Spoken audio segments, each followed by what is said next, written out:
So anyway, so the survey responses about doubled. And even though it says 54 are partially complete, if you look through it, they've answered most of it. I think some of it is if they just don't hit submit, that it doesn't count it as done. So there's a lot of data in there. So the 96 number is probably a little, a little better to look at when you start looking at the responses to the individual questions. Yesterday, Miss Nina, congratulations, finished sending out 80,000, isn't that the number? Email messages. Because we were able to get the voter rolls. You can get it under certain situations, and we're government, and this is a project with government. So she sent those out. Now, several hundred have bounced back. We've gotten only 4 or 5 that said, unsubscribe me. And we don't, I'm letting them know we don't plan to use this list again. I'm not telling them it's a voter roll because I really don't want to get into an argument about, the state says you can do it this way. But we got over 200 more responses in one day, and they're trickling in. The count's going up a few every hour. Again, there's complete and partial. And I don't know, Bruce, if you've had a chance to look through the PDF I sent you, but again, a lot of the people took the speed test and did some of it before they stopped on certain questions. So I still think we're getting, some good numbers. We have a little more push we're going to try to do for the online survey. And then we're going to be going out, seeing what we can do with boots on the ground or through community advocates, which we started. So, it's not the thousands I wanted, but I think we're getting a lot of good input. Magellan is already starting, they're going to be analyzing this data as they work on the next steps, which they delivered the technical memo. You all should have seen an email with it. I'm not. Hey, really quick, Liza, on the survey responses, is there a way for Magellan to quickly show us geographically where they're coming in so that we can target outreach in certain areas? Just for that speed test in particular. Yes, we just got off the call with them, and they are going to have by Monday an analysis of the zip codes versus the zip codes in Marin. And we're not going to try to target the underserved areas, because if they're not online, they're not going to answer. And we're doing something else, but they're going to do that. And we have, and Jeff, I'm bad with details, but we have, several hundred or 1,000 postcards that we're going to send. Okay. And so from that voter roll, so we will take those zip codes, they'll compare it, and they'll tell us. They're feeling that they've gotten some from most of it, but some might, we're going to target the ones where there's the least amount of response. That sounds cool. Yeah, and if we could get those out, I think, Nina, you said the postcards are done, or they will be done. The goal is to get those out next week so that we can get responses. And once they get them, they'll either respond or not, and then it's done. I mean, it's kind of how people operate, but it should get us some more. We're really going to try. Okay. Yeah, just holler if you have a question, because I'm trying to present and then keep this window kind of small and whatever. Okay. I have a question. Go ahead. With regards to areas like the canal, they have 100% service now in the canal. It is the Wi-Fi service. So would we not want to see if they're responding to the survey as well? We will be able to see that. Good question, Bruce, but they are not 100% covered. I mean, they've got a lot of Wi-Fi, but it doesn't reach in to some of those high density housing areas very well. But if they do answer, we will know. And so I think that'll be interesting to see where we get them from. But my point is, because we're reaching out to community advocates in those 5 areas, including West Marin, et cetera, we probably wouldn't spend the postage to send cards there versus some of the places we know there's service that we want to get more information about. And I will tell you, we have someone on the ground in the canal. Is he still there, Rebecca? Yeah, he's doing outreach for, I think, a few more days. Yeah. Well, he's passing out postcards to people in the canal and encouraging them to do our survey. And he's also doing a survey that's crosses over but isn't the same, and so we're going to be able to see his data too. So that's a great question, Bruce. We're not going to leave them out. We'll be able to know, but we want to concentrate where we haven't gotten the online part. Okay, anything else on that? All right. You all again saw an email that Magellan delivered the technical memo. Like I said, I don't expect everybody to read it and comment on the technology, but no, it went out far and wide. Our stakeholder registry worked because I was able to send it out, and I'm sure I crossed. Some people got it twice or 3 times. We've gotten feedback, and that's all going to Magellan. And right after they finished the technical memo, they also got more data in, but they're still saying we don't have a lot of assets, certainly not a lot of publicly owned assets, and just not a lot all over. PG&E wasn't very responsive, but somehow they got a copy of the technical memo. And so I got a bunch of emails all at once saying, we got to talk to you, blah, blah, blah. So I have a quick conversation with PG&E tomorrow. My hope is they will provide more information to us about their polls and the other things that they're going to do. So we'll see where that goes. I also think that some of the providers might be a little more open as we start to publish things and say, well, this is what we found or didn't find. I think we'll start to get more feedback there. The deadline for feedback on the technical memo is Monday, but I'm sure if anyone finds anything, Magellan will keep working on that. Any questions on it?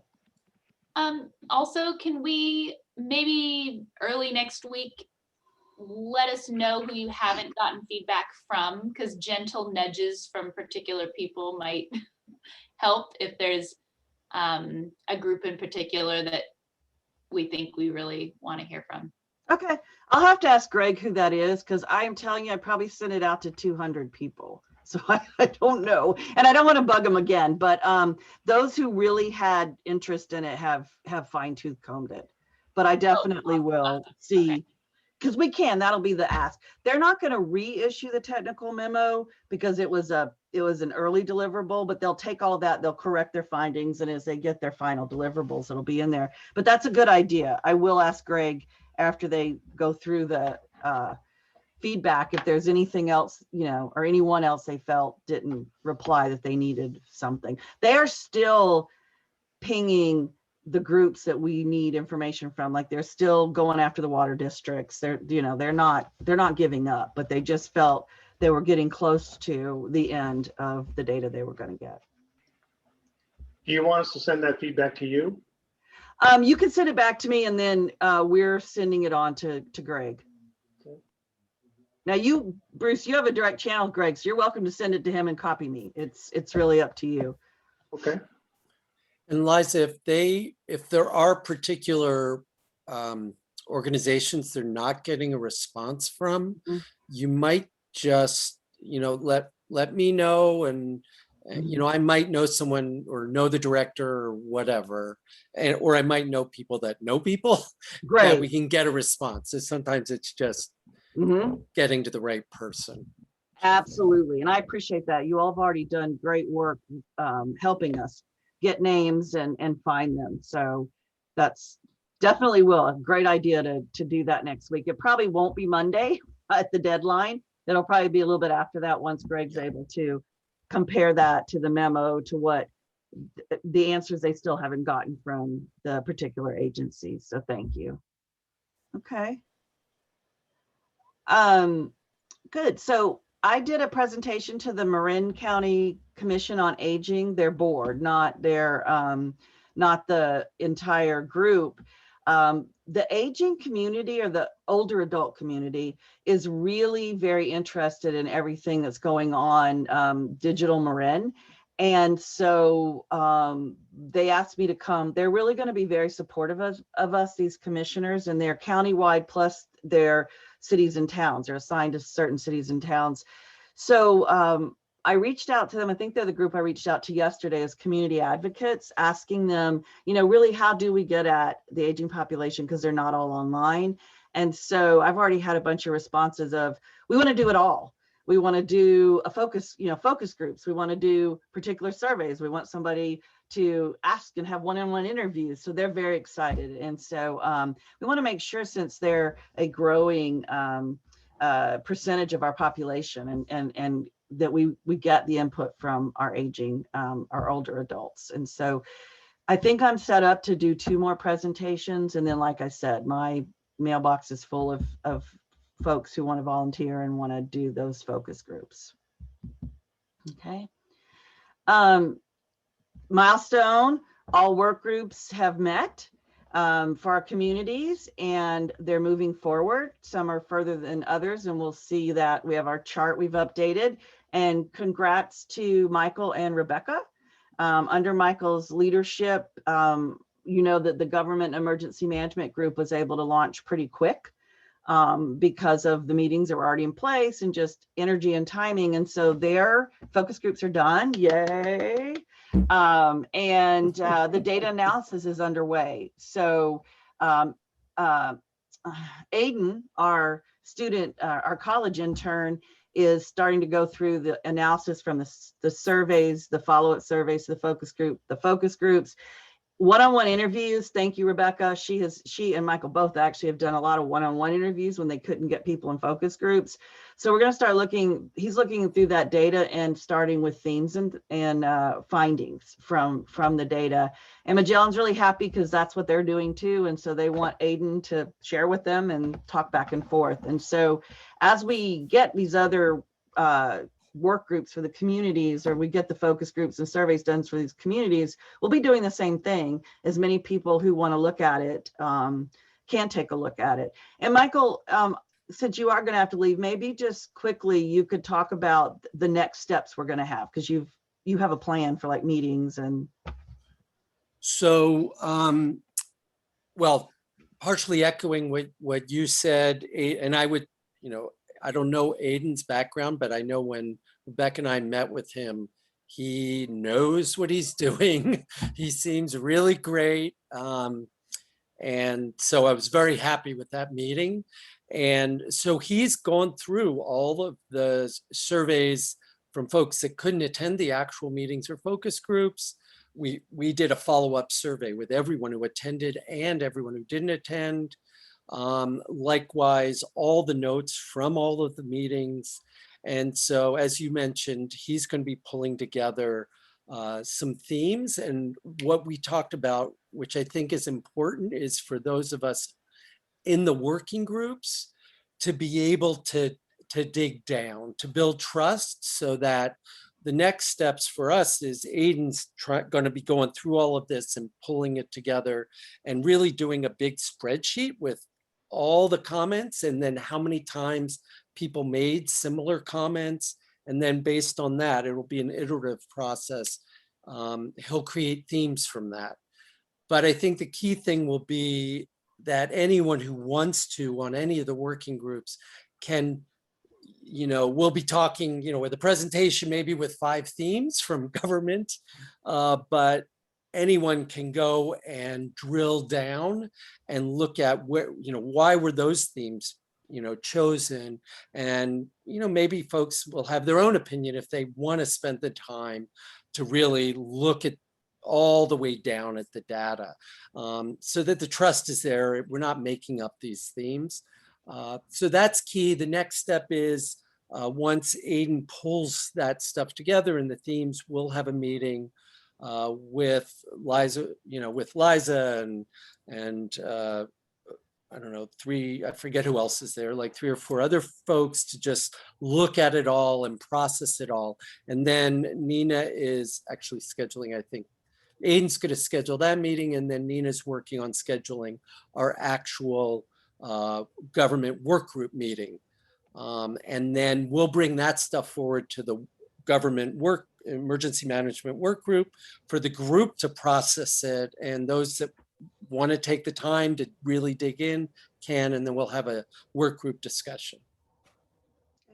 Thanks, Michael. That's helpful. Any questions? So just to summarize, I want to thank Michael and Rebecca again. The good thing about having someone able to jump out of the gate is they've helped define the process along the way. And so just to summarize, the analysis has started.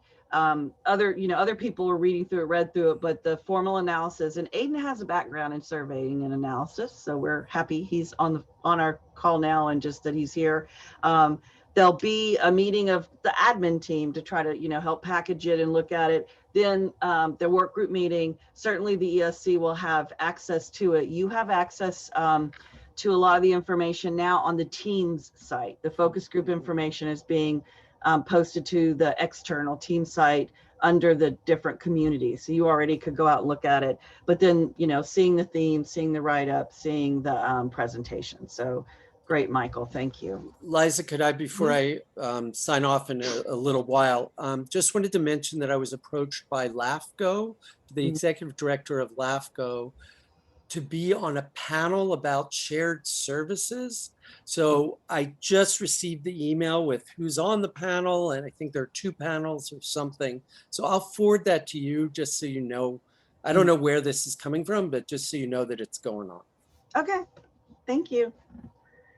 Okay, so Anne asked what's LAFCO, and it's the local area, and I don't remember the rest, Michael. Local, LAFCO, local area formation something. And doesn't every region, oh, who?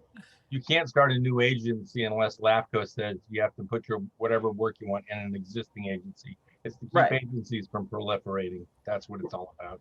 Yeah, and every region or so has Every LAFCO. county, every county, yeah. Okay. So you don't get 10,000 mosquito abatement districts. Right, right. Okay. I want to thank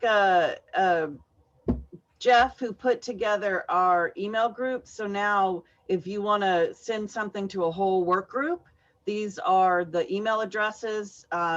They were really helpful internally, but just so that you have them. So here they are, and that's helpful. I know he's worked with the liaisons to these groups to try to make sure we have everyone. And I know, Jonathan, we're not ignoring you. You had a question about the people in your group, so we're going to double check that. And actually, it looks like you spelled health wrong here. So is it really health, Jeff?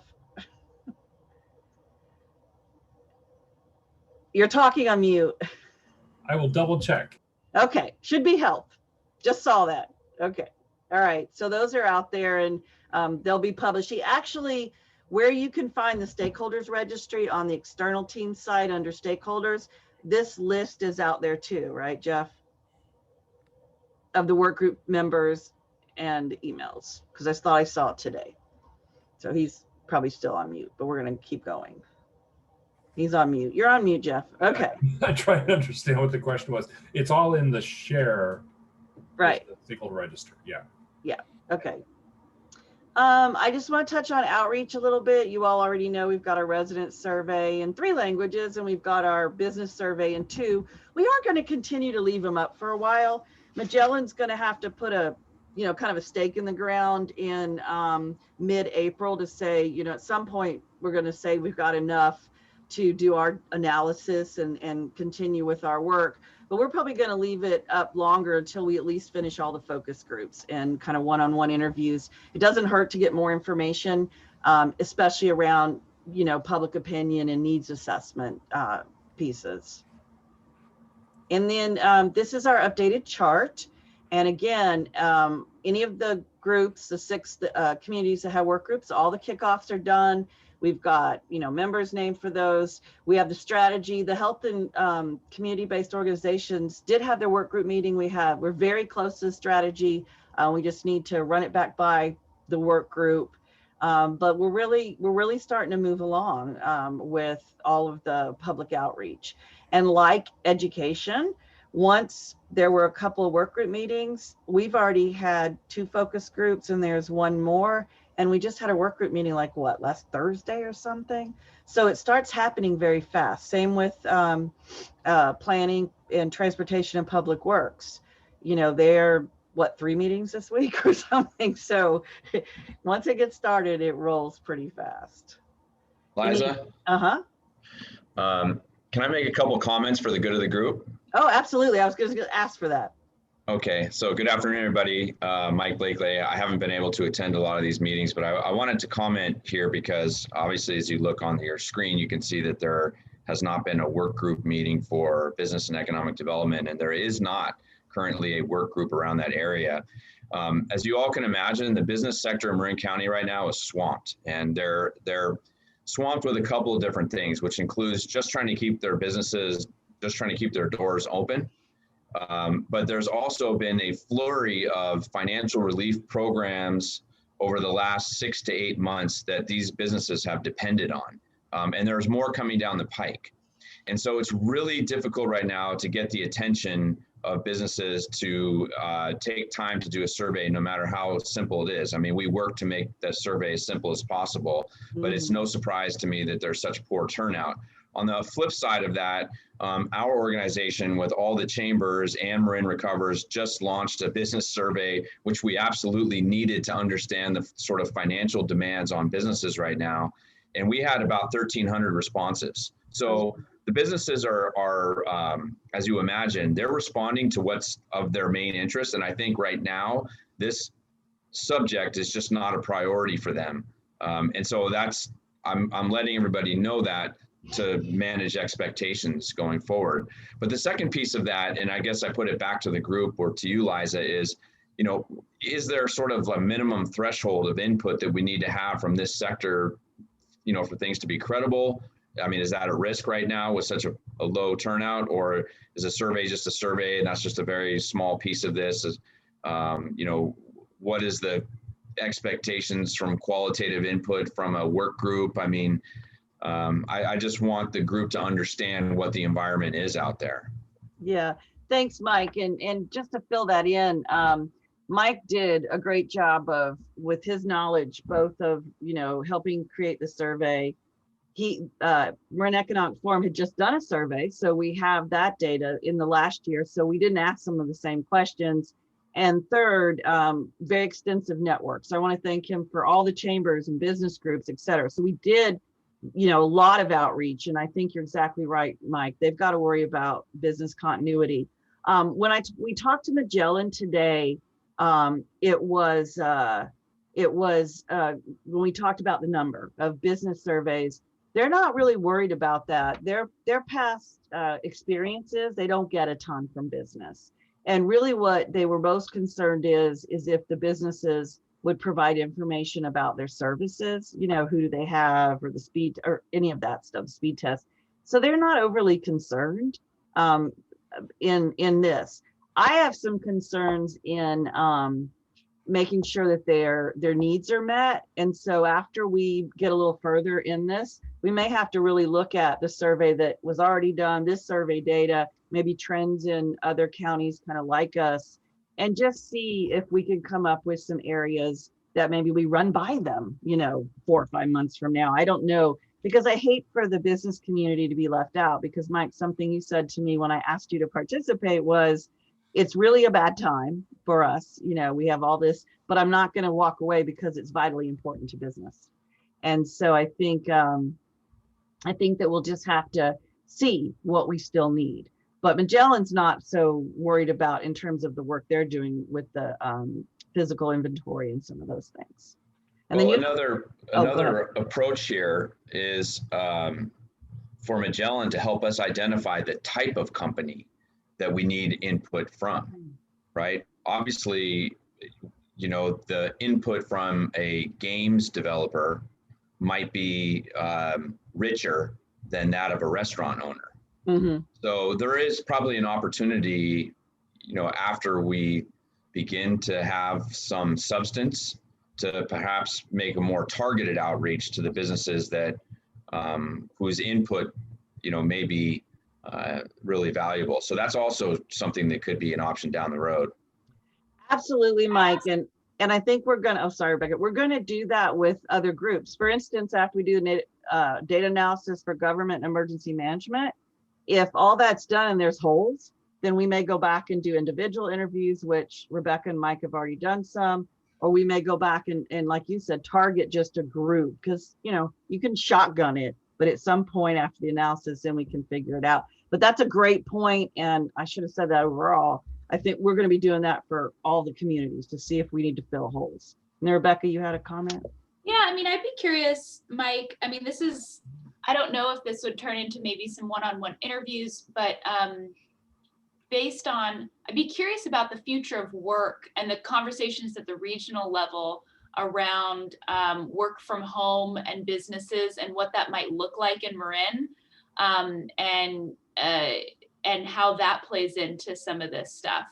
And to better understand. So if I don't know if you kind of just know that based on other research and other studies that are happening, and you're starting to see trends or seeing decisions by businesses to, give up leases and things like that. But it'd be really interesting to start to see where that is headed for the post-pandemic work from home and how that will change the needs of bandwidth and internet access around the county. So I don't know if there's that's a great question. That was exactly my entry point into this group, because the evidence is already supports everything that you just said.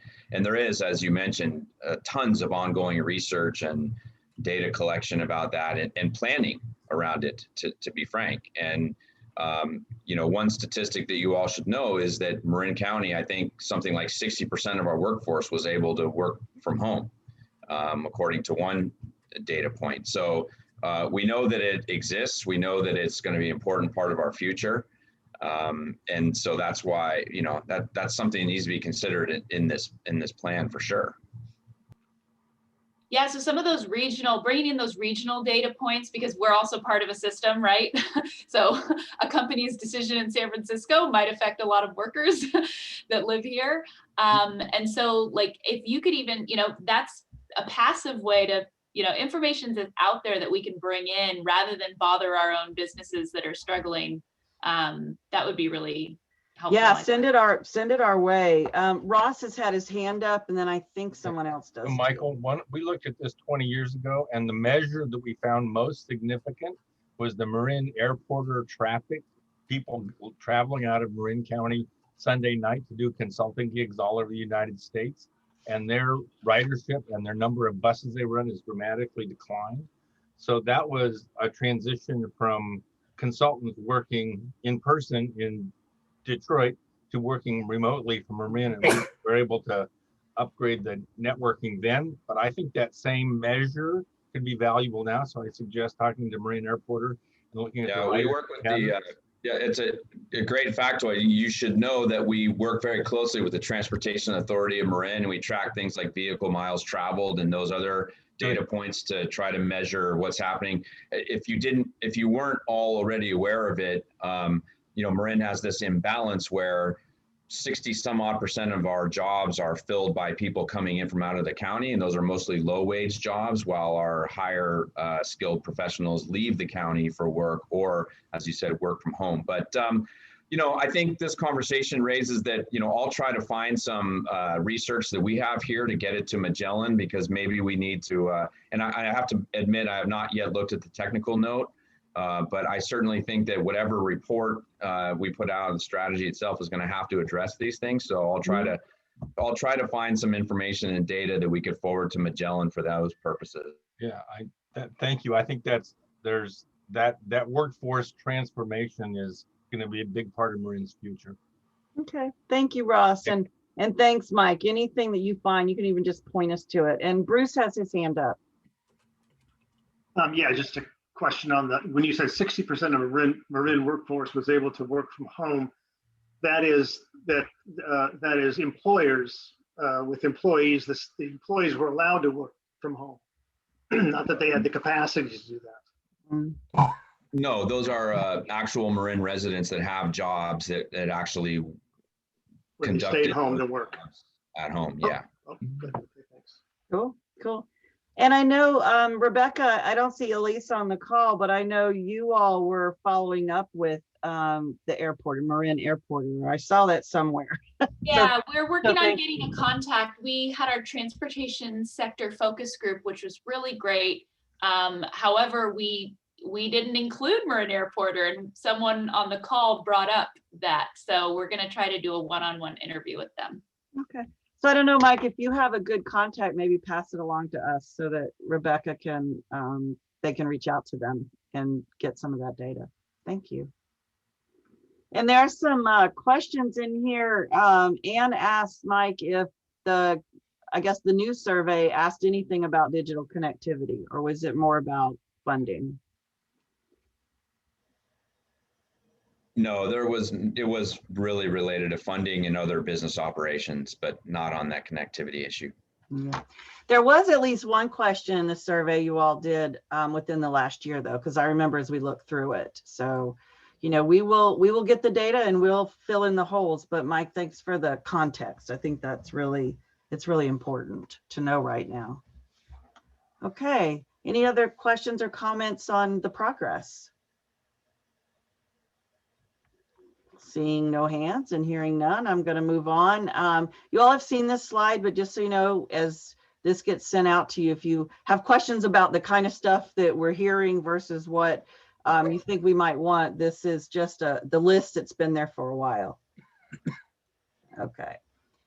And then really, I wanted us to spend some time on this topic. And Bruce had brought up that he thinks it's a good idea, and he's right, that our ESC and our members of our work groups all get together and have a joint meeting. And I put excluding providers, so I think that probably makes sense for us.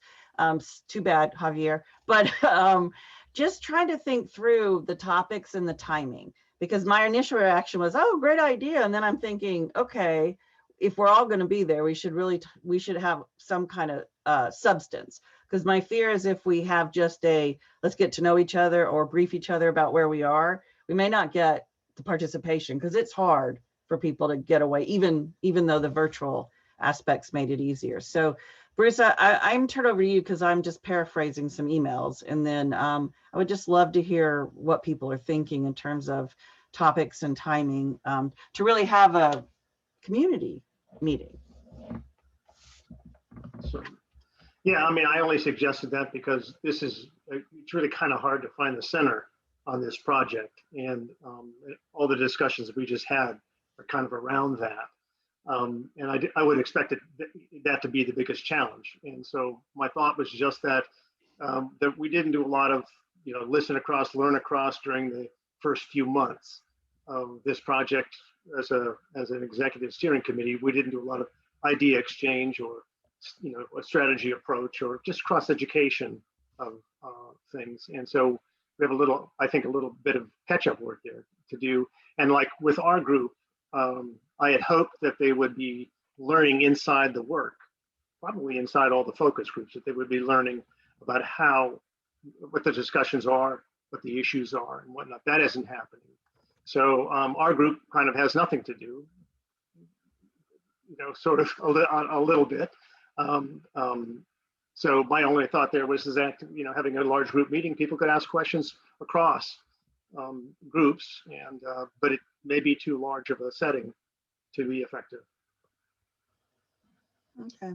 I just want to say, I think that with a big group, we need a compelling reason for people to attend and be a part of something.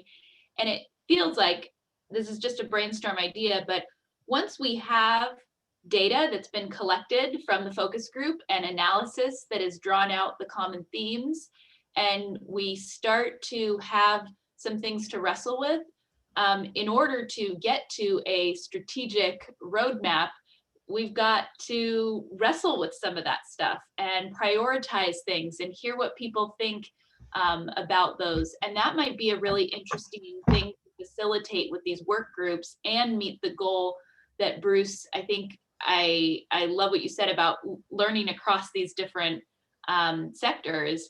And being able to wrestle with some of the common themes that have come out of these, and we could probably even use with a large group, if we had it well facilitated, we could use the breakout rooms that you can do in Zoom. So you could kind of break people into smaller groups and perhaps even use some sort of like digital sticky note type exercises that help people start to cluster themes, find commonalities across the different sectors, start to group things in places, and maybe even start to do some initial prioritization about, short, medium, long, really important, less important type of stuff.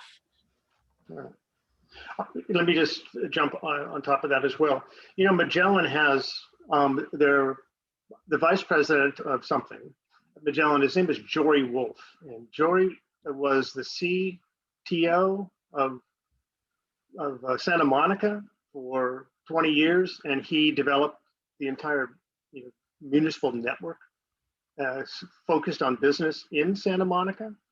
And I've listened to a couple of his recent podcasts and whatnot. I think having somebody like that come in and say, okay, you've spent all your time kind of gathering a little bit of the details. Now let's just see if we can put a frame around some of that so you know where you're aiming at.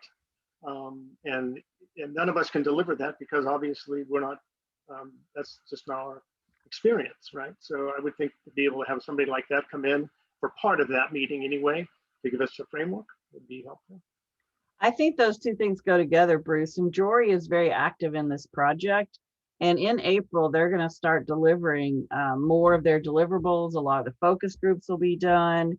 I love what you said, Rebecca. I think bringing the people together to do those, to find commonalities and all that makes a lot of sense. And we could facilitate and provide information in advance so that people come to the meeting ready.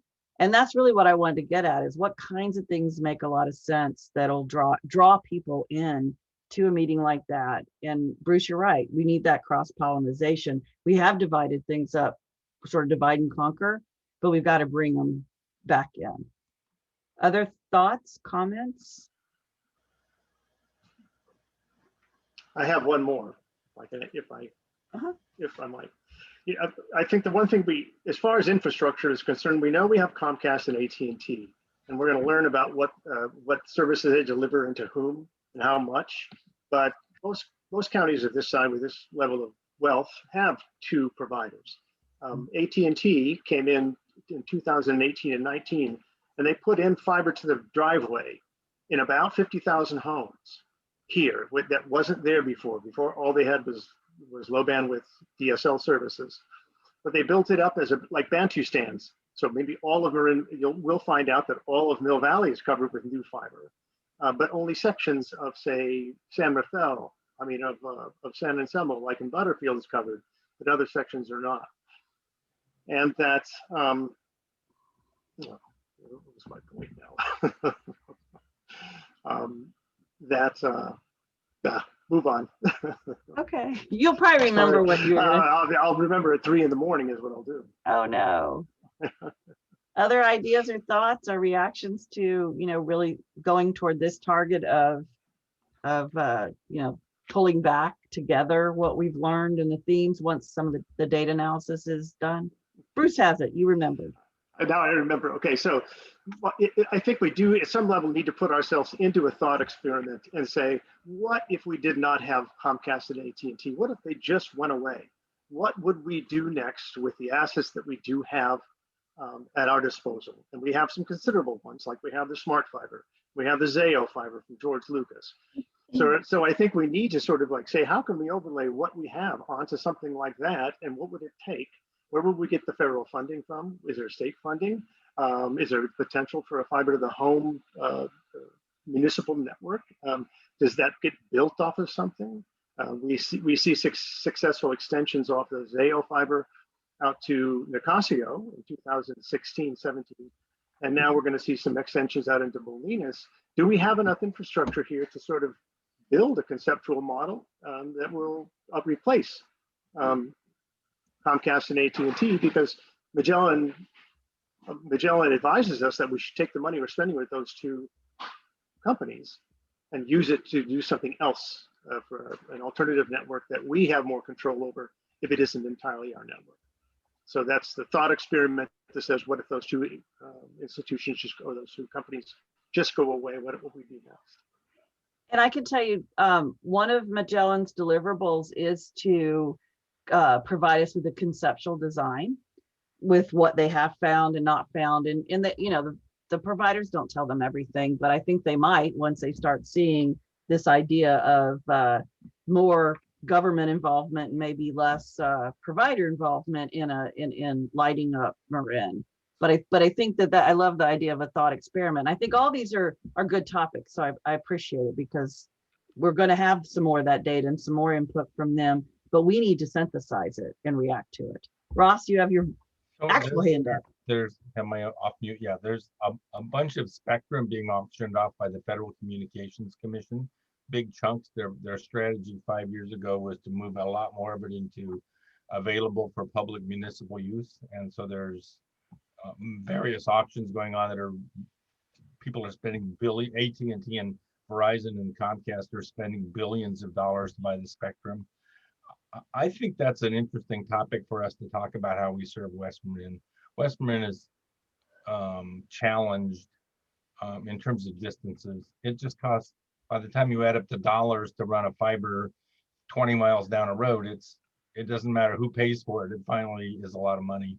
So I would like to have us look at those possibilities, if not for the solution, at least just in terms of comprehensive review.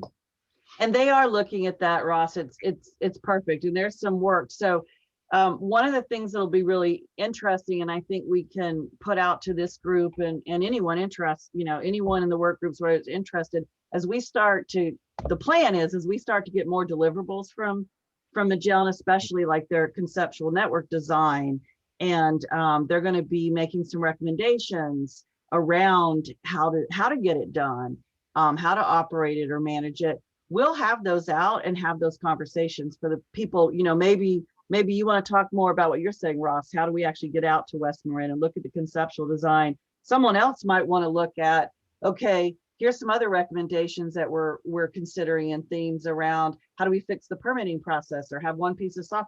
So all of that will be part of the review process and anyone who wants to review whatever pieces of it as we start to put it together, because the end result is the plan, but we need reactions to that as we go. So I just want to let you all know this meeting would be, what if we brought everybody together for a moment, like Bruce is saying, and really started just reconciling our findings. But we'll have a lot of other opportunities to review all the pieces of it, but we're going to start fairly quickly seeing things from Magellan with their recommendations. One last point. I think there's going to be, at the federal and state levels, money coming to address the kind of problems this group is trying to address in Marin County. And I think we need to keep our eye on the ball in terms of available funding models and things like rural electrification as a model. I think I don't want something to go by and we miss grabbing it when the opportunity happened. And that's task number 5 for Magellan in their scope of work. We talked about that today, and that will be part of what they're delivering fairly soon, like in the next few weeks. Great. Okay. Because I'm feeling totally overwhelmed by all a million questions about how do we get the money, and can we help funnel the money? I don't know. And so we're going to be leaning heavily on them to help get us started. And we probably, I'm going to throw this out there to you all. We only have about 10 minutes left. I'm not going to start that conversation, but we need to bring some people together who understand this, getting funding. And it may be even, Magellan's going to do their work in the context of what we hired them to do, but we may even need to spend some money to get some money where we have an advisor, because I get advice from our lobbyists, but they don't go in detail. There's stuff I read. I'm part of NATOA, National Association of Telecommunications Officers, Michelson stuff, and education. I was telling my husband last night, I feel like I'm overwhelmed just asking how do we get the money already, and I don't want to miss it either. So you're exactly right. So we may have to get us someone on board to help us do that for grant writer, and an expert. I used to have a lot of attorneys when I did this before, like in San Francisco. I had five people plus a staff of 3 that did this work. Liza, if I may, I know that Dan, the assistant administrator at the Board of Supervisors meeting, and then even a meeting I was in today, talked about some of the different funding in the new legislation that passed, some of which includes funding for broadband. And so I think everybody within the county even is looking at how to access those pots of money that are coming. That's in addition to the money that Marin County and other jurisdictions are already going to get, which is over $80 million. And so I think that there's probably a county, how do I say this? Across county agencies, there's probably a lot of people in the same position as you that are scrambling to understand what may be accessible and how. So I guess I would make this as a plug from the private sector to the public sector. I hope you guys are discussing that in a coordinated way, because there are, 15 to 20 pots of money out there, all with some interest in here in Marin County, including broadband. You're so right. And we know how to take money in certain situations. Like the rental assistance, the money's there, it's pretty clear. This broadband funds, because some of it's for individuals, some of it's for schools, some of it's for government, so, some of it's for the providers. And we don't have a good process there. So I agree with you. Dan is the one that sends me all this stuff. I get it all. But anyway, we do have lobbyists, but it's not their job to, necessarily map out the process. But I think that begs the question of, do we really need to hire a firm as the county or whoever this is their job, to help us understand it, facilitate it, no matter who has to ask for the money, and then help us identify those opportunities where we have to make an ask. Some of the money's just coming. Some of the money you got to compete for. Right. So, I'm just like out here going, okay, we have to identify a group or someone who wakes up in the morning and says, I'm going to help Digital Marin, understand where funding's coming from and get it. And so, because Magellan's saying they still don't have all the clarity they need, but maybe it's an add-on to their contract. I mean, they have people that this is what they do. Mm-hmm. So I just want to throw that out there. I see Ross's thumbs up because I just don't want to miss standing in line because we weren't paying attention and missed the money. Right. 6-minute warning, one more slide. Liza, can I just say sooner rather than later on that added resource, if we have it. Abby and Robin and I just met with the CDE Foundation, the California Department of Ed Foundation. Mm-hmm. They've got, they've already distributed millions and millions of dollars, and there's still, probably other things coming, but we don't have anything to do with that information to bring it to Marin in a, mm-hmm. There was a centralized place, to Mike's point, where everybody is coming together with what funding opportunities are, and somebody's filtering them and making sure we get them. I just think we can't afford to wait till 0.5 when Magellan gets around to that. I think we should have somebody who's starting to get up to speed on this sooner. Well, Magellan's getting up to speed on it, and they're saying they'll have this in a couple of weeks. But I don't think that's enough. But they're only going to know what they know. I don't think that's enough to help us where we have to apply and do all of that.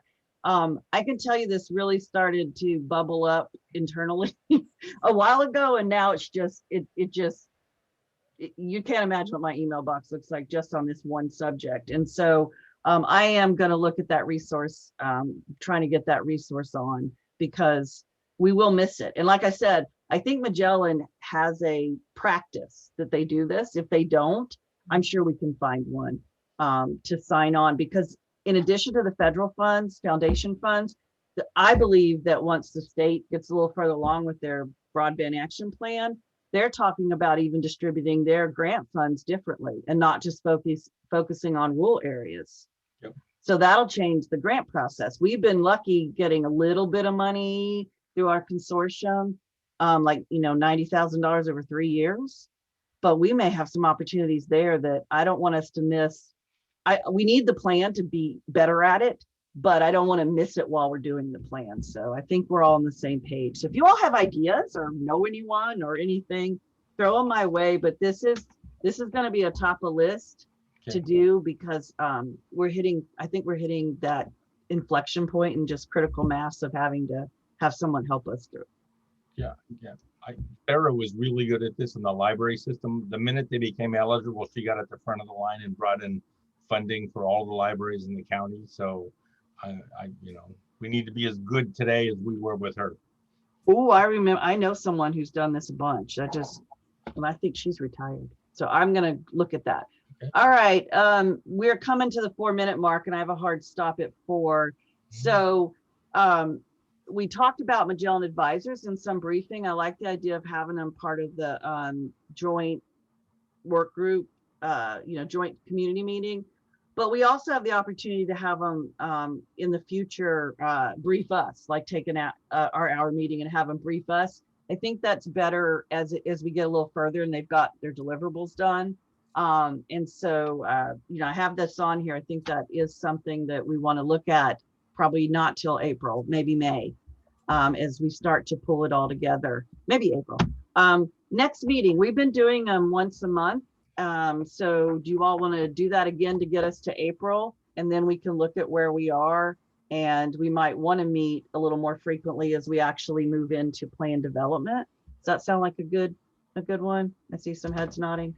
All right, so Jeff, I don't know if you have the date up in front of you, but it'll be somewhere around this date. The big push is still to finish up our outreach. So And we're the 15th. okay, April 15th, not tax day anymore. They're pushing it back a month. I have April 1st on my calendar. Is that out of date? Yeah, well, I'm going to remove it. Okay. Yeah, so instead of every 2 weeks, we're gonna go to April 15th. And in between though, we'll be busy and you'll be hearing from us, and you can always reach out and do whatever you need. Thank you so much. This is getting exciting. And oh, Bruce, I have one thing more I was gonna tell you. Your group is gonna be really, really busy when you start looking through those 798 responses from the residents committee. Bruce has already he and his group have already come up with a way to slice and dice and how they want to present the data. So I'm very excited, and it'll be coming your way. Okay. All right, everyone. Have a good afternoon, evening. See you soon. Liza. See you. Thanks, Liza.